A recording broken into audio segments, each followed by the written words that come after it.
Hello, everyone. I hope everyone's doing great. I don't know about where you guys are geographically in the world, but where I am, it is sweltering. It is so hot outside. I'm definitely ready for fall and even winter at this point. But anyway, Jamie and I had so much fun recording this episode. Oh my gosh, we talk about cosmic education. Cosmic education is one of the most important elements of the Montessori elementary classroom. Basically, you can't have a Montessori elementary classroom experience without it. It is the centerpiece. So we talk all about that. We touch on our own personal experiences, talk about the importance, talk about the elements of it. Oh my gosh, we had so much fun. We could have talked forever about it because it's something really, really important to both of us. So in other news, I don't know if you guys have checked out our latest episode before this one. It was an interview we had with Bondeck Montessori and Charlotte Snyder. It's fantastic. And if you haven't followed them on Instagram or Twitter, please do. They are incredible. I can't say enough good things about them, and it's a really great episode. So go ahead and listen to that if you haven't yet. And I just want to say thank you. Our downloads and our listenership has just been going up, and I kind of feel in disbelief, but I am so grateful to all of you who have been with us since the beginning, those of you who just joined us, maybe those of you who have listened here and there but are sticking with it. I'm blown away by the support. And Jamie and I absolutely love making this podcast, and it's not going anywhere. We have a lot of exciting things that are going to be new and upcoming, and I don't want to share them quite yet because they're still in the works. But this is really only the beginning of all things Montessori. We're so excited. So thank you. And I hope you enjoy this week's episode all about cosmic education.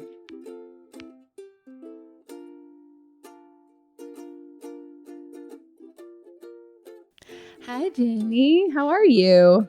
I'm doing well, Rach. How are you?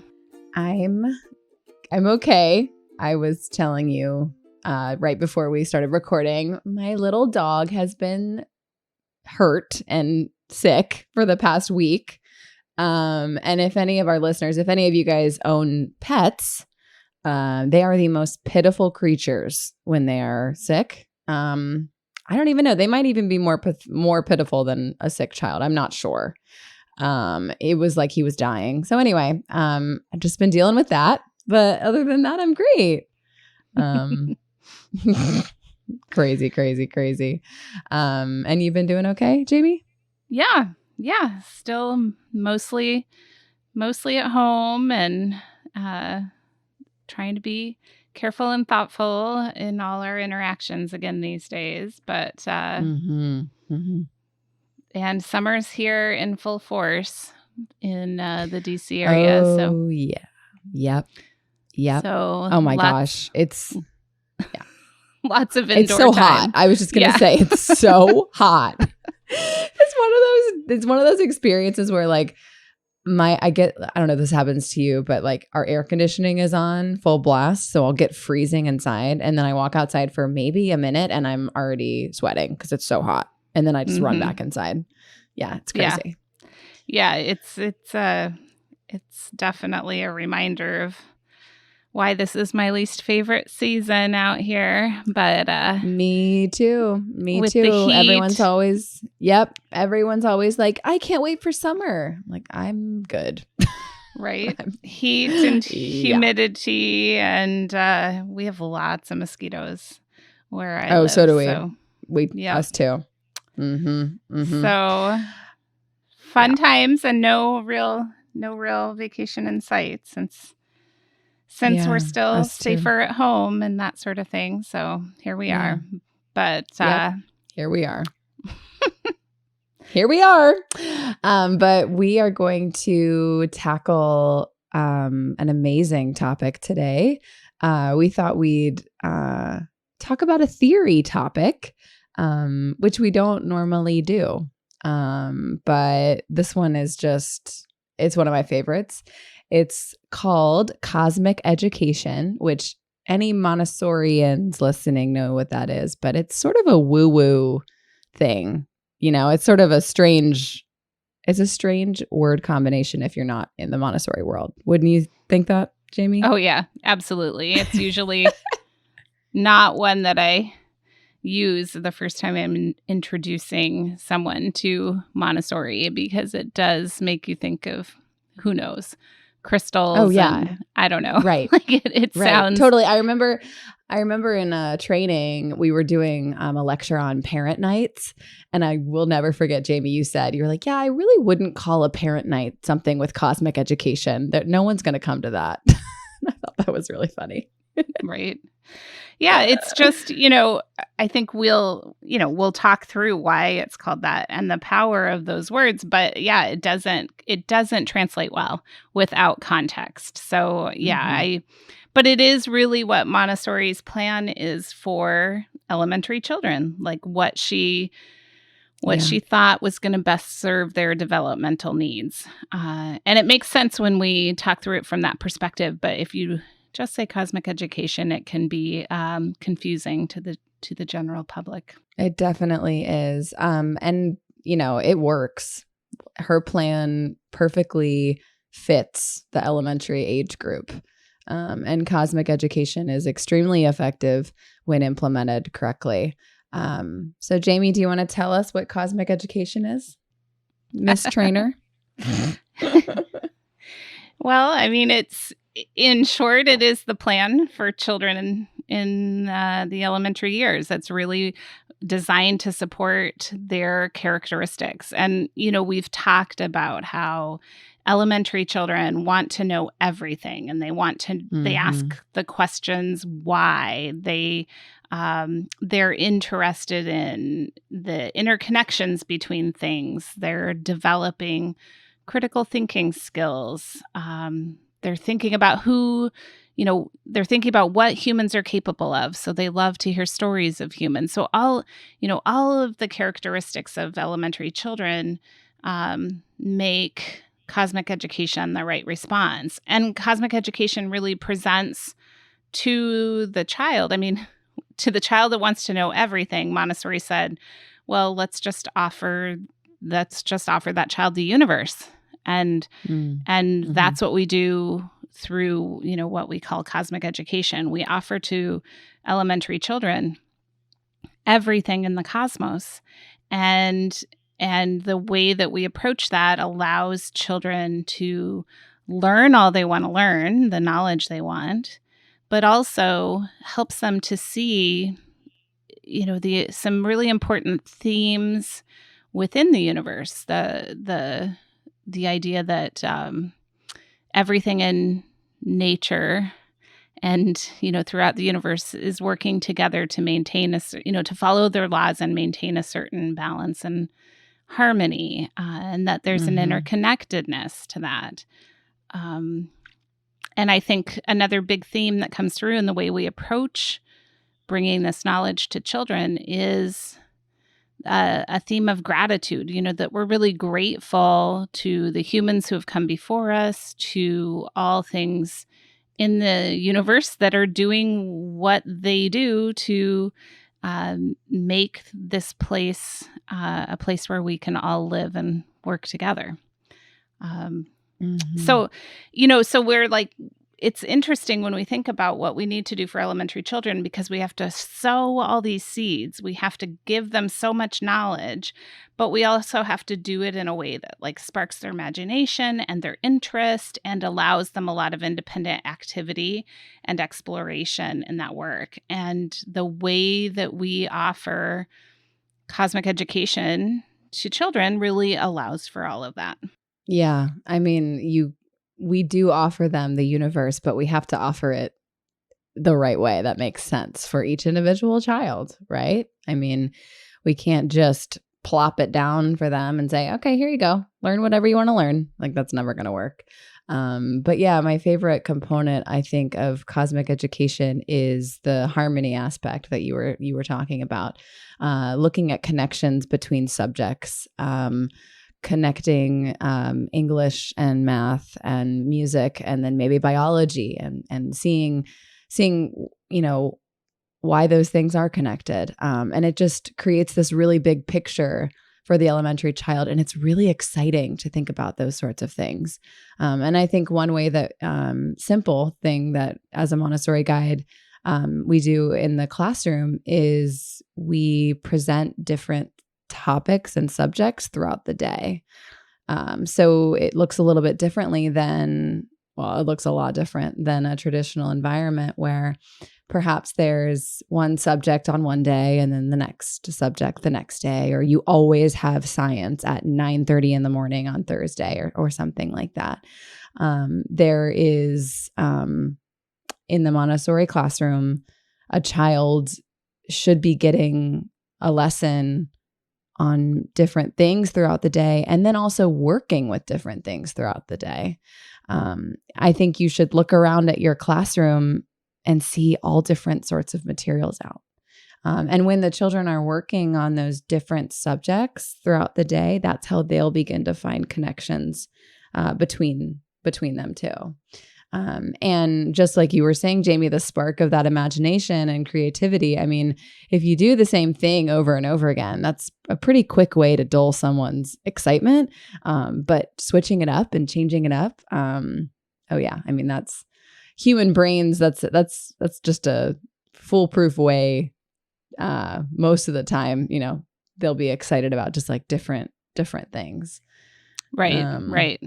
Well, and I think the amazing thing about what we have to offer children of this age is, we really are trying to offer everything in the universe that's of interest. And so when we go through training, we get a good solid body of presentations that have been shown to, ignite children's interest and be exciting and provide some avenues for exploration and for gaining the knowledge they need. But it's certainly not the end of what we do with children or the only things we do with children. And that's, I think, one of the biggest challenges most adults have and most trained Montessori teachers have is how to take what we do with children, this approach to helping elementary children self-construct, and how do we stop ourselves from turning that into a curriculum that we just impose on the children? Right. Because it's all too easy to take this, the contents of the albums that teachers create in their training and turn it into a checklist that is imposed on the children. And we just push them through a curriculum. And if we do that, we might as well just work in mainstream education, because that's not what we're supposed to be doing with cosmic education. We're not supposed to be dosing it out like a curriculum. It's a tool to support children's self-construction. It's some content that we can offer when we see it's what a child needs. It's not a list that we have to take children through step by step. It is so easy to get in that trap. I remember one month, or I can't remember which year of teaching it was, but I was feeling a lot of pressure from, I felt like everybody, myself and from parents and the community, to basically, have the children be working more. That's kind of what it was. And I had a young class at the time. And so I thought, okay, so they need to be more productive apparently, or, I don't remember the details of it, but I printed out my table of contents and I brought them with me. And I was like, okay, well, I'm just going to go through the list and I'm just going to do a lot of lessons. And pretty quickly I realized, oh, these children are not interested in anything that I'm doing, because I wasn't observing what they needed at all. I was just responding to the pressure I felt from, everyone around me. And I needed to get results. And I thought that was how I was going to get them. And it was a really big learning lesson for me. And I didn't do it again. And I remember I sat back and I focused on my individual meetings with the children, and I focused on observing, and then started crafting my lesson planning that way, which I had been doing in the beginning, but I had just convinced myself that wasn't working. It's so easy to like fall into so that. Easy. Oh my God. Because we think that if we present a certain amount of content and we, perhaps, require a child to produce some content on that, some sort of product, that that means that they've learned. Yeah. And it doesn't. I mean, I know that all of us can think back to some sort of learning experience we've had in the past where we were able to, we were able to sort of get through a class or a unit or something without actually having to really, truly learn the content, right? Yeah. We just managed to get by. And the difference of, with cosmic education and the way that we approach children is that we're paying such careful attention to where their interests lie or how we could get them excited about a topic. And then we're leaving them to do that learning and exploration on their own, periodically re-engaging with them and providing some more depth or some increasing challenge or, a new way of thinking about it that allows children to sort of move away from concrete materials as they are ready. So it's not that we just leave them to explore without any support. But we aren't looking at it and saying, well, by, next Thursday, everybody needs to have gotten to this point in the curriculum and we'll move on, which is increasingly what a lot of school districts do. The school district that my kids have gone through here does have certain classes where everybody in the county has to be on the same page of the curriculum on the same day. Yeah. And we can fall into doing something similar, even calling it individualized, that we're still allowing the curriculum to drive our approach to the children rather than allowing the child to be the focus and the center. So as amazing as all the content of our albums is, and it's amazing. It is amazing. It's simply a tool. It's just a tool. And if you didn't have all of those albums, you can still approach elementary children in a Montessori way to support their development. It just gives you a lot to draw from. And of course, there's tons more to do. So it's a great tool. But the approach is what's really at the center. And that approach is really cosmic education with elementary children. Is really where we say, okay, we're going to present the whole cosmos to you, but we'll do it with an overarching framework. And that's our great stories. We have the story of the formation of the universe, and then the coming of life, and then the coming of humans. And then we explore two great inventions of humanity, the alphabet and our numerals. So those sort of help children to orient to all of the knowledge within the cosmos. And then every other sort of key that we offer children, every other lesson we offer them can be hung back within one of those great stories so that children can sort of orient to the whole universe, to life within the universe, to humanity, and to some of humanity's great inventions. And then everything we do with them, will relate back to that and help them sort of organize the knowledge so that as they're learning absolutely everything they want to learn, they have a place to sort of classify it and keep it organized. And with those great stories, they're super excited about it. Those great stories are incredible. It is like, it's such a sense of wonder and excitement, and oh my goodness, they just eat it up. And there's always that piece of gratitude at the end of those great stories. We thank those that came before us, and I think that's a really important piece for the children. This stuff didn't just happen. Like writing didn't just occur. Like people had to, I mean, it took a lot of work. It took a lot of time. And we don't know by name who, said the first word or who wrote down the first word or, came up with the first number system, with early humans. But it's just so great to have the children, get that really big picture, get really excited about it and want to know more. And I think that's definitively one of the biggest differences between Montessori and traditional education. And I mean, I'm a child of traditional education and I had amazing teachers and I turned out beautifully. I'm fine, right?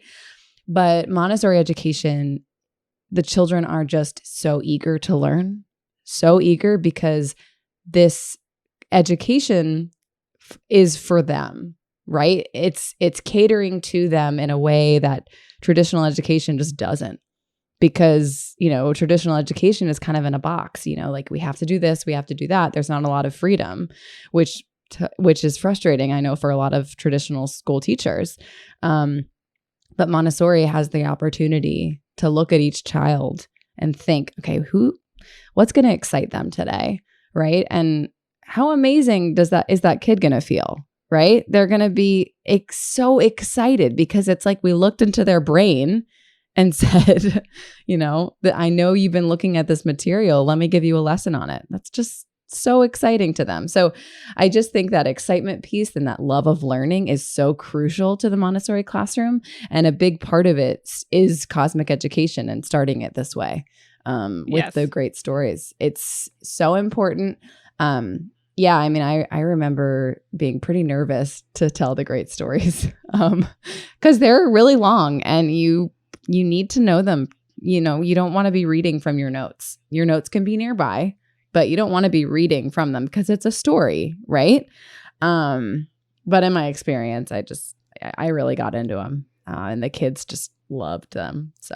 So fun. They do. They love them So every fun. year, and they really just help to keep some of those main ideas in place about how we're exploring the universe. And children will hear different things every year that they're told. So it's important to tell them every year because they'll pick up on different things or they'll be more interested. And as if you have a 9 to 12 class, you can go into, a little bit greater detail on some things, or you can modify the stories a bit as well. But I think they're a great sort of foundation for thinking about knowledge in the universe. And then they give us a place to say, oh, look, there's an interest in this, or there's an interest in that. And this is the direction we can go with children.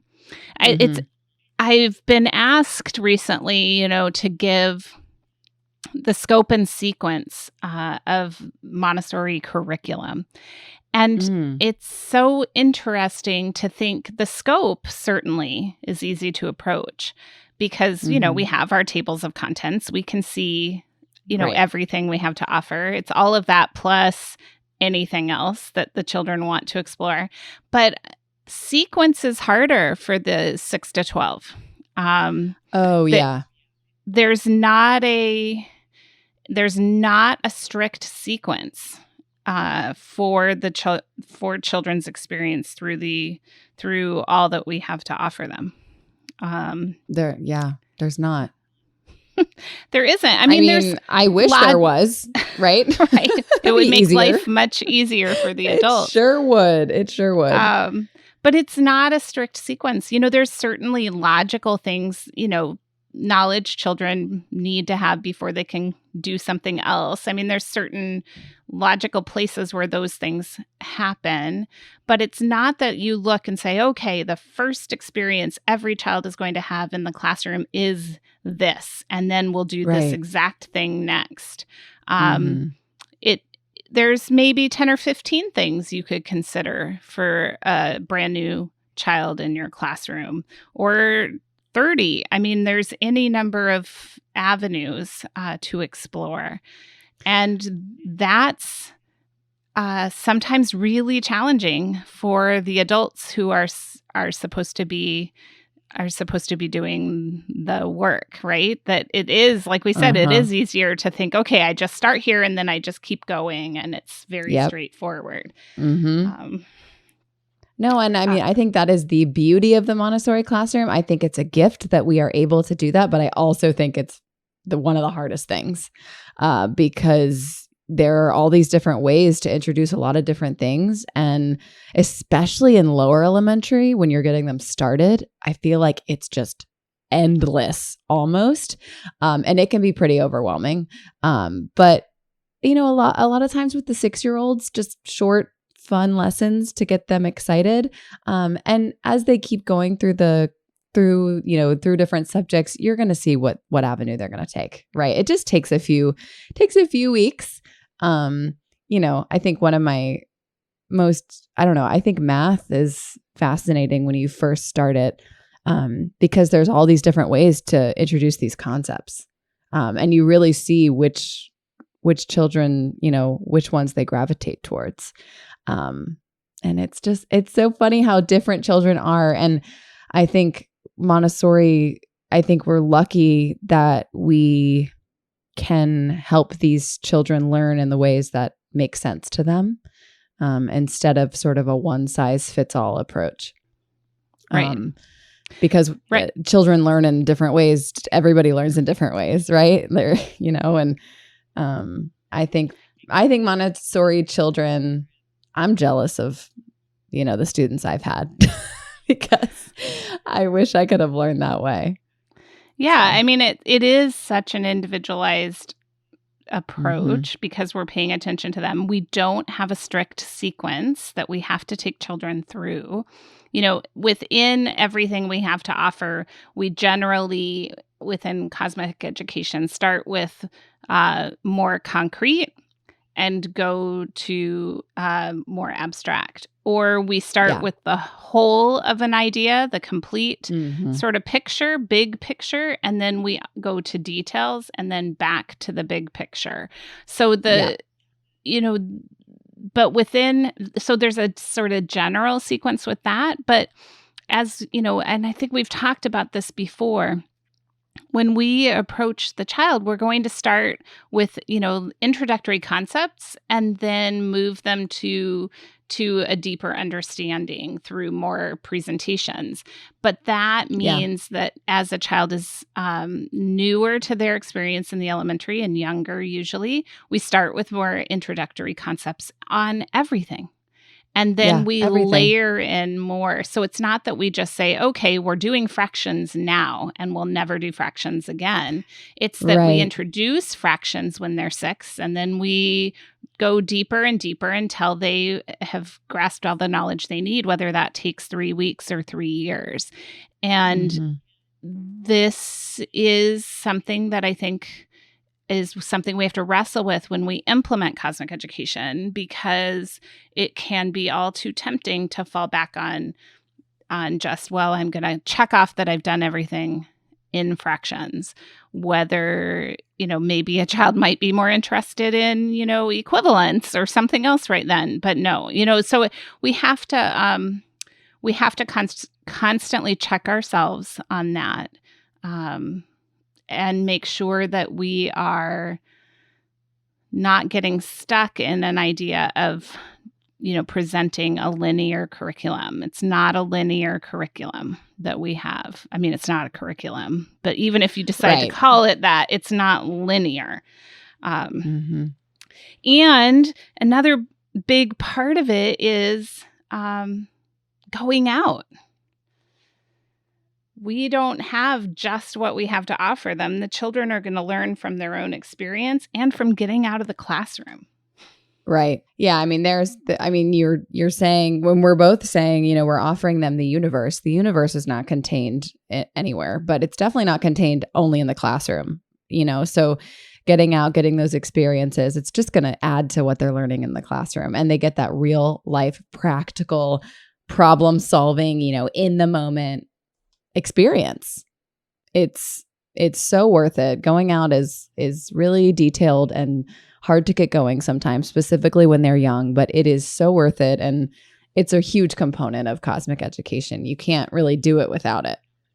No, So. you're not. I mean, if you're not going out, you're not fully Right. fully implementing the plan for elementary children. So it is Right. it really is a key component. And then, it is just helping children develop that love of all knowledge, and we do that as adults, we do that through our excitement and our passion and how we tell our stories, how we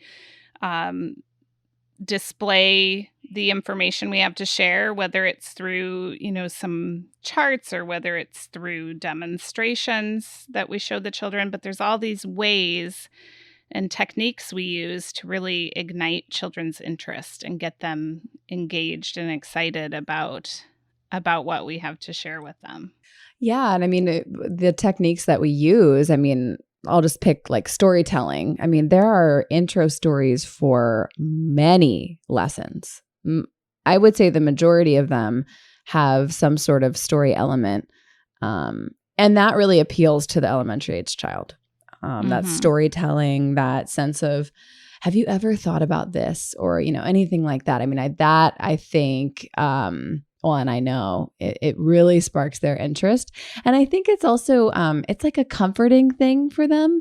Math or biology, I mean, it's not as scary when we're telling a fun story in the beginning. It's really exciting instead of intimidating.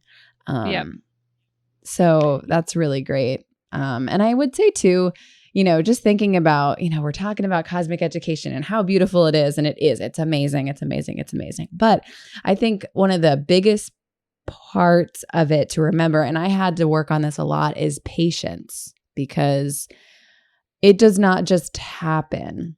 It takes a lot of work on the guide. It takes a lot of time to step back and observe and keep going and not, give up. That story I was telling earlier about me getting my table of contents, that I was just really struggling with being patient. I was feeling a lot of pressure and I was like, oh, I'm just going to do this. And it was a really, eye-opening experience. And I know as teachers, it's hard because you just want to see those results. You just want to see them. You just want to see that all your hard work is paying off. And we don't do a lot of take-home paper work, especially in the beginning. And so sometimes it's like, are they learning anything? But just trusting it, because you do see the results. You're just gonna have to wait. And also that's really hard for the parents too. So just continuing to support the parents and continuing to educate them as best you can on why we do what we do is so important, because they're also they're feeling like you. They're like, is my child okay? Are they learning anything? Do they know their math facts? Can they read? Can they write? All that stuff. Which is important, of course. Right. Yeah. But we'll stay we stay in conversation with parents and we stay in relationship with children. And it's through that relationship that we can really effectively assess sort of where they are, and also can afford us some of the patience that we need. So it's not that we aren't going to have children learn the skills they need to learn. And if you're noticing there's a significant delay, we don't want to ignore that.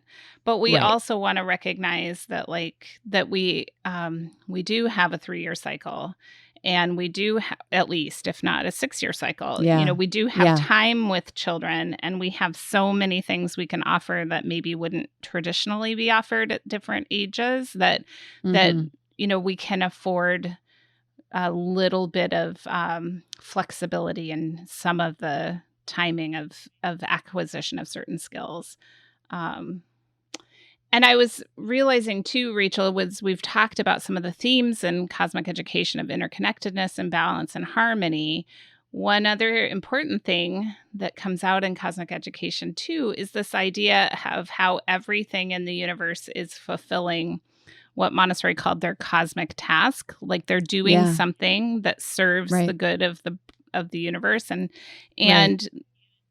what we do, one important thing through the way that we bring knowledge about everything in the universe to elementary children is that we get them to start thinking about their own cosmic task, their own contribution to the good of everything in the universe.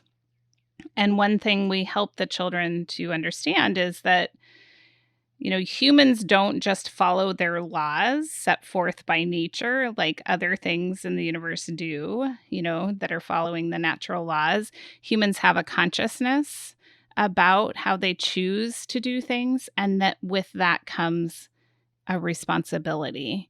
And so humans have this ability to, use the natural world to meet their needs, and to change things in the natural world, and build things on top of it. And with that comes a responsibility. And hopefully by the time a child has left the elementary, they're really thinking about, well, what's my role in the universe, in humanity? How can I offer something to the good of all of humanity?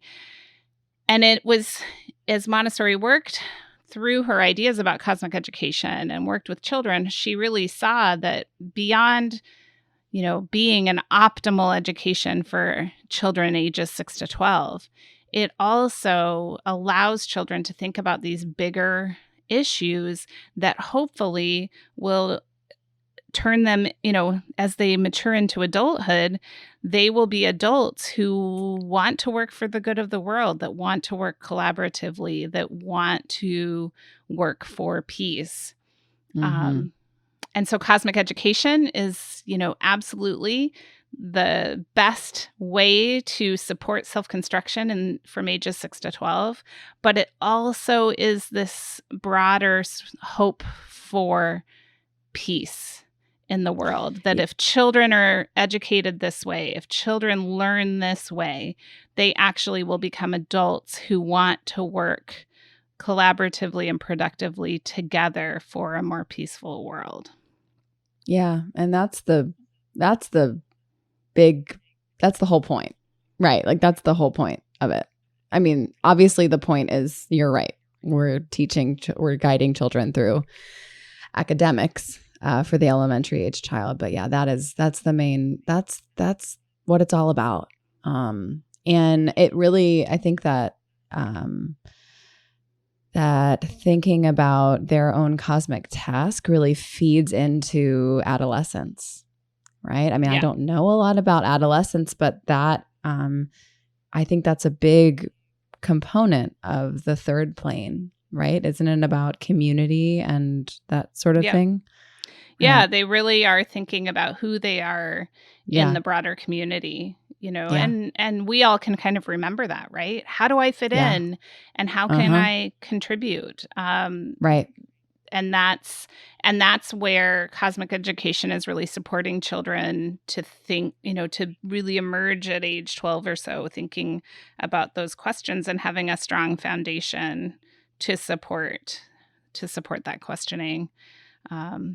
So it's really big work that we do with children when we do cosmic education. Like there's all this content knowledge and managing it, as children are all in different places at different times.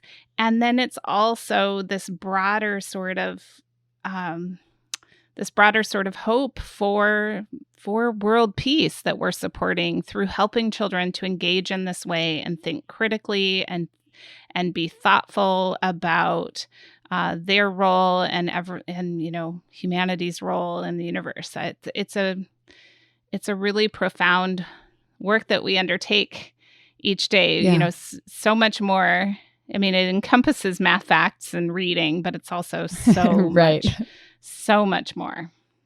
So be sure to remind yourself of that. Maybe when you're feeling a little like it's not going the way you had envisioned, or perhaps you made a checklist or something like that. It's good to step back and think about why we're doing this, and what it means to that child, what it's going to mean to the world. It's a really good reminder.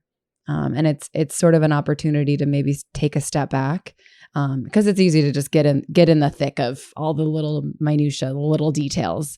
But when you step back and think about that education for peace component, man, it really, I mean, I'm blown away by Montessori again and again, but this specific piece means so much to me as an educator. And I think I love that that's the whole message. And if we need a more peaceful world, I think now is, a really great time for that because things are crazy right now. But yeah. And I think too, as just like a little bit, that really speaks to the current times that we're living in right now, as schools are thinking about what they're going to do for the fall or how they're going to, do a hybrid distance in person or whatever's going to happen. There's still a lot of uncertainty. And one of the key things in whatever plan schools are putting in place needs to be don't focus on curriculum.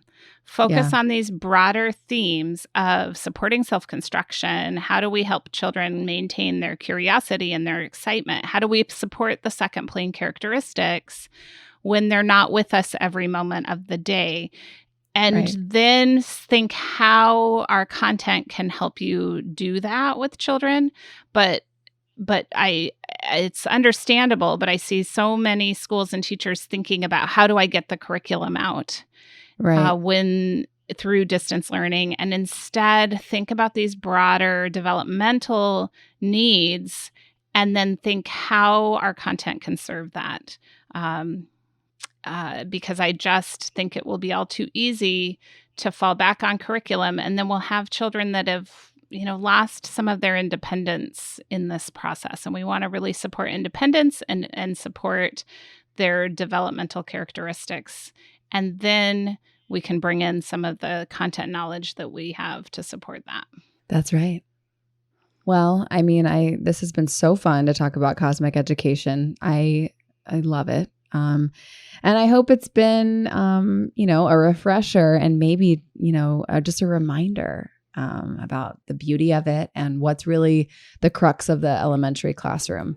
It's not the curriculum, right? It's the whole picture. It's what's my cosmic task. It's the gratitude, the harmony, the connectedness, education for peace.